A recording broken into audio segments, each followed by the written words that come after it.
नमस्कार दोस्तों, स्वागत है आप सभी का हमारे YouTube channel magic education trick पर। तो दोस्तों हम लोग यहाँ पर हिंदी का टेस्ट सॉल्व करेंगे जो कि लोअर टू भर्ती परीक्षा 2016 का आपका फॉर्म अप्लाई किया गया था और इसकी परीक्षा हुई थी आपकी 6/3/2016 को। ठीक है, तो इस वीडियो में हम लोग देखेंगे कि 25 क्वेश्चन जो हैं तो आपके सिलेबस में जो हम पढ़ा रहे हैं वैसे ही क्वेश्चन आपके हैं या नहीं। ठीक है, आप लोग कहते हैं कि सर आप सिलेबस के अकॉर्डिंग नहीं पढ़ाते हैं, जो मर्जी होता पढ़ाते रहते हैं। तो आज इस वीडियो में देख लीजिए कि जो हम यहाँ पर अभी तक हिंदी आपको पढ़ाए हैं तो आपको वैसे हिंदी आती है या नहीं आती है। ठीक है, तो यहाँ पर स्टार्ट करते हैं। अगर आपको वीडियो अच्छा लगे तो वीडियो को लाइक करिएगा। अगर आज आपको लग जाए कि नहीं सर जो हमारे लेवल में है वही पढ़ा रहे हैं तो जितने भी वीडियो डालें तो लगातार देखते रहिए, विश्वास रखिए।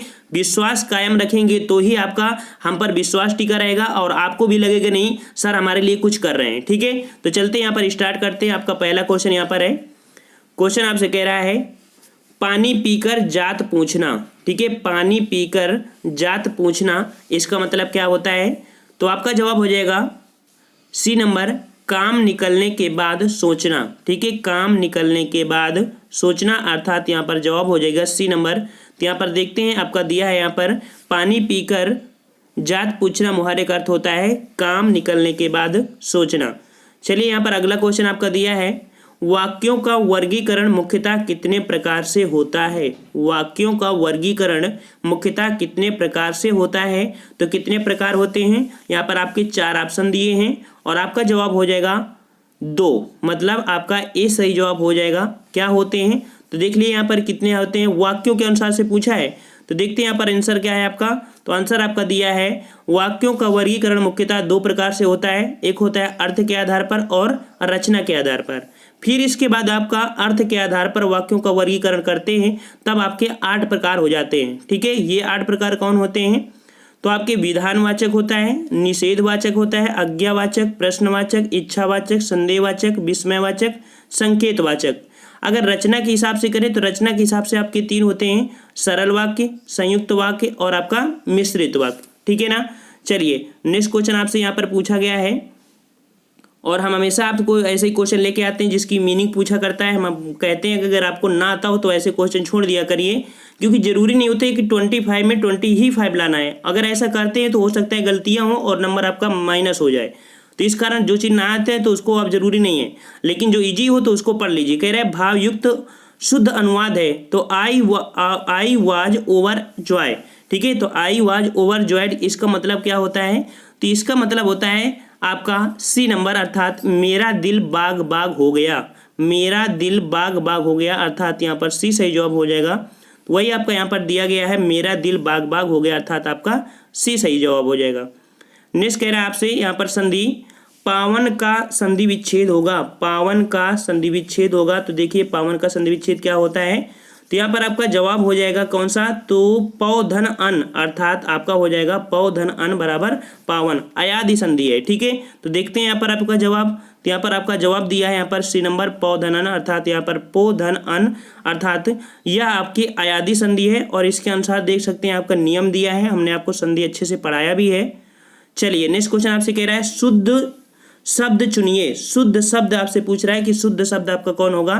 तो यहाँ पर जो शुद्ध शब्द है वो वर्तनी के हिसाब से आपका हो जाएगा सी नंबर, मतलब बड़ा सा। बड़ा सा कैसे होगा तो यहाँ पर देख लेते हैं, आपको डिस्क्राइब भी किया गया है। हिंदी वर्तनी महत्वपूर्ण नियम अर्थात सा जैसा आदि सारूप्यवाचकों के पूर्व अर्थात हाइफन योजक चिन्ह का प्रयोग होता है। मतलब कि जब ऐसे वर्ड होते हैं बड़ा सा जैसा सा तो वहाँ पर आपका एक योजक चिन्ह का प्रयोग होता है, जैसे तुम सा, राम जैसा अर्थात विकल्प आपका सही जवाब हो जाएगा सा, मतलब कि ये समझ गया हो ना कि सा शब्द जहाँ पर यूज होता है वहाँ पर आपका डैश होता है, ये आपको याद रखना है। नेक्स्ट कह रहा है आपसे, हाँ क्वेश्चन कह रहा है निम्नलिखित में से किस वाक्य में अकर्मक क्रिया है? हमेशा हर एक सेट में आपको मिलेगा अकर्मक क्रिया।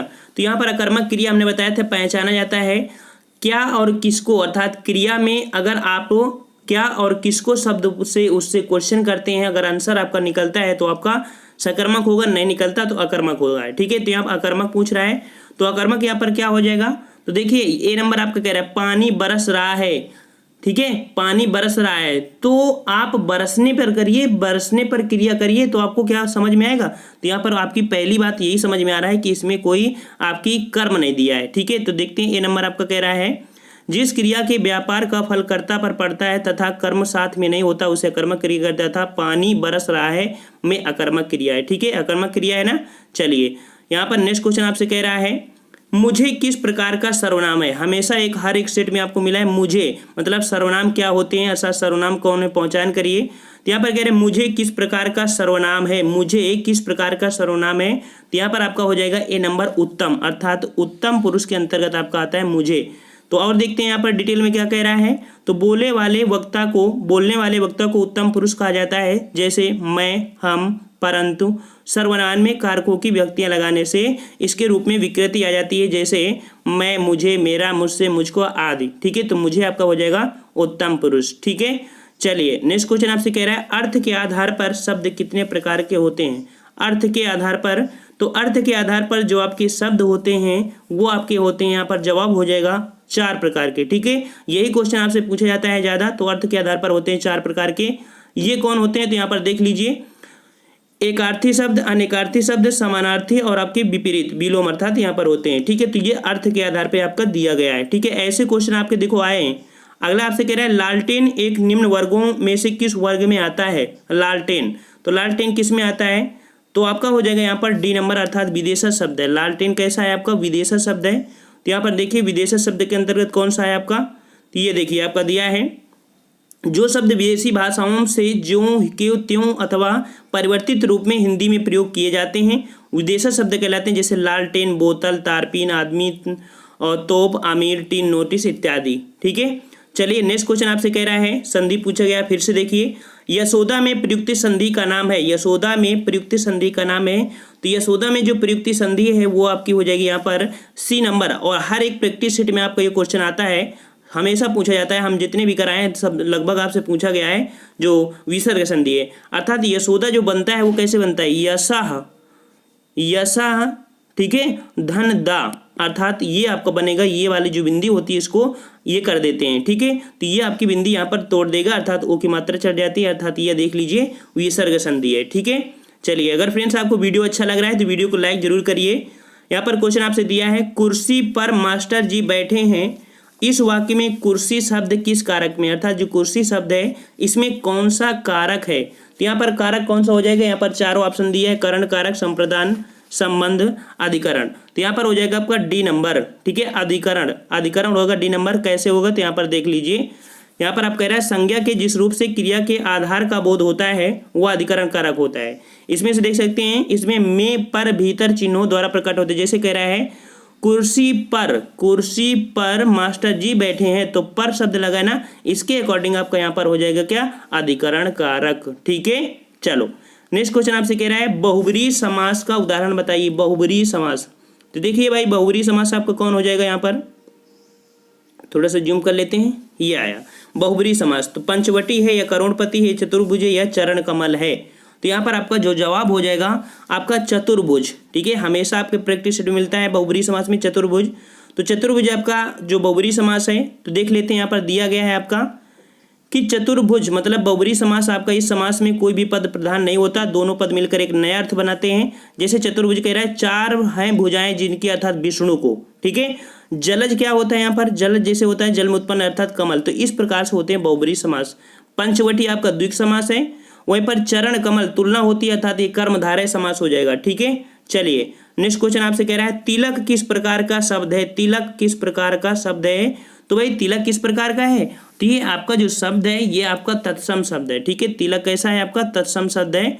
और तत्सम शब्द क्या होते हैं, असंस्कृत के ऐसे शब्द जिन्हें हम ज्यों का त्यों प्रयोग में लाते हैं तत्सम शब्द कहलाते हैं। जैसे तिलक, अग्नि, सूर्य, माता पिता इत्यादि। ठीक है, चलिए नेक्स्ट क्वेश्चन आपसे यहाँ पर कह रहा है अंडे का शहजादा का अर्थ क्या है। अंडे का शहजादा का अर्थ क्या है, तो अंडे का शहजादा मतलब ये होता है कि अनुभवहीन व्यक्ति। अनुभवहीन व्यक्ति मतलब आपका सही जवाब होगा डी नंबर। तो देख लिए यहाँ पर दिया है आपका अनुभवहीन व्यक्ति।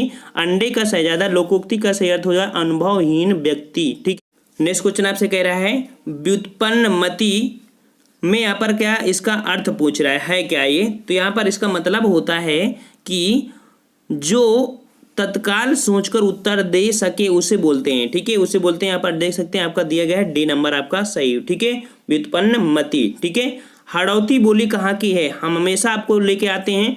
और काफी बच्चों कमेंट आते हैं कि सर नहीं गद्यांश में जो पद्य होती है, पद्य आपकी साहित्य बहुत कम होती है। तो देख लीजिए आपको दिया गया है आपके जो कि हिंदी से दिया है, हाड़ौती बोली कहाँ की है। तो हाड़ौती जो आपकी बोली जाती है वो आपकी पूर्वी राजस्थान में, कहाँ पर, पूर्वी राजस्थान पर हाड़ौती बोली जाती है।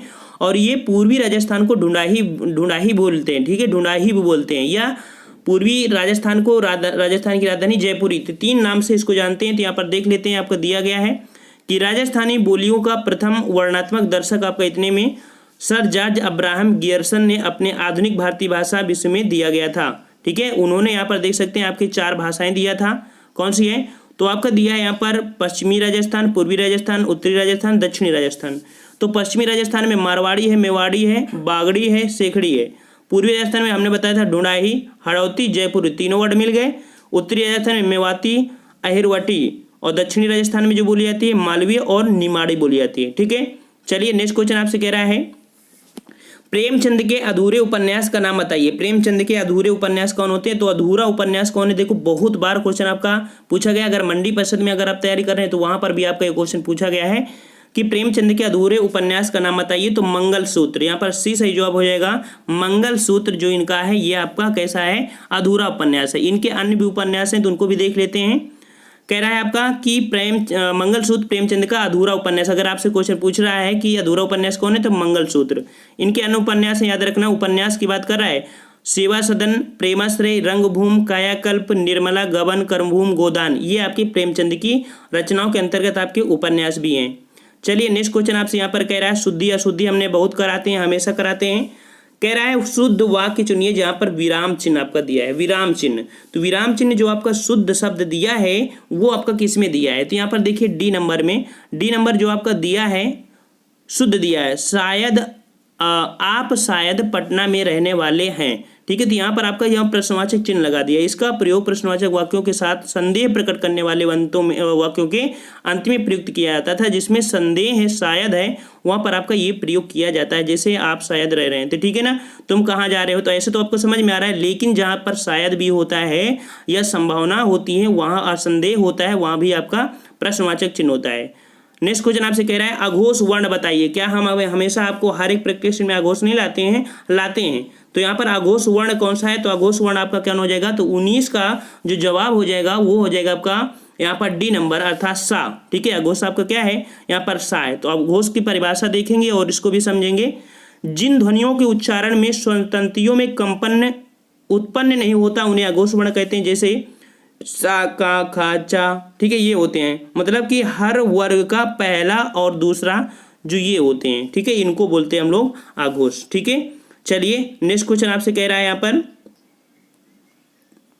क्वेश्चन आपसे कह रहा है एक ही समय में वर्तमान। ठीक है, एक ही समय में वर्तमान के लिए क्या वर्ड यूज करेंगे, तो इसे बोल देते हैं समसामयिक। एक ही समय में जो वर्तमान होता है उसे बोलते हैं समसामयिक, अर्थात यहाँ पर जवाब हो जाएगा आपका सी नंबर। ठीक है, नेक्स्ट क्वेश्चन आपसे कह रहा है यहाँ पर पार्थिव। पार्थिव, पार्थिव मतलब क्या होता है, तो पार्थिव का आपका मतलब होता है आपका कि जिसका संबंध पृथ्वी से है वह पार्थिव कहलाता है। जिसका संबंध पृथ्वी से है, मतलब आपका जवाब होगा डी नंबर। ठीक है, डी नंबर।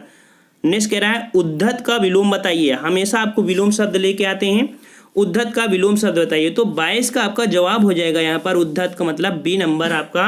यहाँ पर उद्धत का विलोम होता है विनीत। क्या होता है, विनीत होता है, अर्थात जवाब हो जाएगा आपका बी नंबर। और भी देख लीजिए, यहाँ पर दिया है कि उद्धत का विलोम आपका होता है विनीत, जबकि उत्तम अधम तथा कोमल कठोर का विलोम आपका होता है, मतलब उत्तम अधम तथा कोमल कठोर का होता है। ठीक है, उत्तम अधम कोमल कठोर का होता है। ठीक है, 23 नंबर आपसे कह रहे हैं घर का पर्यायवाची बताइए। तो घर का पर्यायवाची शब्द क्या होता है, तो घर का पर्यायवाची होता है गे है। क्या होता है, गे होता है, अर्थात जवाब हो जाएगा यहाँ पर डी नंबर गे है। ठीक है, और इसके बाद आपका दिया है, यहाँ पर देख सकते हैं आपके दिए हैं घर के और भी पर्यायवाची, इसको भी याद देख लीजिए। घर, सदन, भवन, मंदिर, धाम, निकेतन, अगार, आलय, निलय, गेह, शाला, ओक, मकान, ये आपके दिए हैं। ठीक है, और 24 नंबर आपसे कह रहा है विपरीतार्थक शब्द चुनिए, अर्थात शोषक वर्ड पूछ रहा है, शोषक। तो शोषक का जो विपरीत होता है वो आपका होता है शोषक, मतलब कि पोषक हो जाएगा यहाँ पर जवाब आपका शोषक का पोषक, बी नंबर आपका हो जाएगा पोषक। यहाँ पर देख लीजिए। और लास्ट आपका दे रहा है, कह रहा है कि कहावत शब्द में प्रयुक्त प्रत्यय है, कहावत शब्द में प्रयुक्त प्रत्यय है, तो यहाँ पर आपका कौन सा प्रत्यय है, तो आपका जवाब हो जाएगा यहाँ पर कौन सा, आपका डी नंबर अर्थात आवत। ठीक है, आवत। तो ये देखिए ये 25 क्वेश्चन किए। अब सुनिए, यहाँ पर हम आपको जैसे रस लाते हैं या मान लीजिए छंद लाते हैं, ठीक है, छंद, एक दो क्वेश्चन आपको इससे मिले, रस छंद अलंकार से एक दो तीन क्वेश्चन मिलते हैं, लेकिन मैक्सिमम क्वेश्चन आपके हम प्रत्यय उपसर्ग क्रिया विशेषण से ही लाते हैं जो आपके लेवल के हिसाब में है। और हमने स्टार्टिंग में बताया था कि 2-4 क्वेश्चन आपको जरूर मिलेंगे क्योंकि 50 क्वेश्चनों का सेट करा रहे हैं।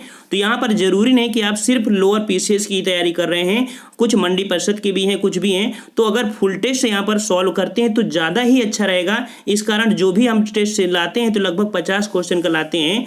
तो ऐसा नहीं होता है कि आप लोग कहो कि सर इतना तो आता नहीं है, अरे इतना ही आता, देख लिया ना आज की नहीं लगभग कितना आता है इसमें से। जब हम 50 क्वेश्चनों को लाते हैं तो वहाँ पर 1 या 2 क्वेश्चन आपको, एक क्वेश्चन रस से मिलता है, आपका छंद से एक क्वेश्चन मिलता है और एक क्वेश्चन आपका अलंकार से मिलता है, इससे ज़्यादा आपका नहीं मिलता था। तो आपका लेवल कहीं लेके आते हैं। हम चाहते हैं कि 25 नहीं, आप 50 क्वेश्चन करिए और ज़्यादा से ज़्यादा करने का प्रयास करिए। तो ये मत कहा करिए कि सर आप लेवल का नहीं आते हैं, हम लेवल लेके ही आते हैं और इसी के साथ साथ दूसरा लेवल भी कहीं ना कहीं कंबाइंड हो जाता है। तो हम आपके लिए कुछ अच्छा ही करना चाहते हैं कि कम समय में आप ज़्यादा से ज़्यादा तैयारी कर लें। ठीक है फ्रेंड्स, तो अगर आपको वीडियो अच्छा लगा है तो वीडियो को लाइक भी करिए, साथ में कमेंट आपको क्या करना है, और आप लोग भी अपना कुछ सजेशन दीजिए। अगर आपको हमने मोटिवेट किया है तो आपको अच्छा लगा है तो आप लोग भी अपना सजेशन दीजिए अपनी तरफ से। तो हम लोग मिलते हैं नेक्स्ट वीडियो में, तब तक के लिए धन्यवाद। जय हिंद, जय भारत।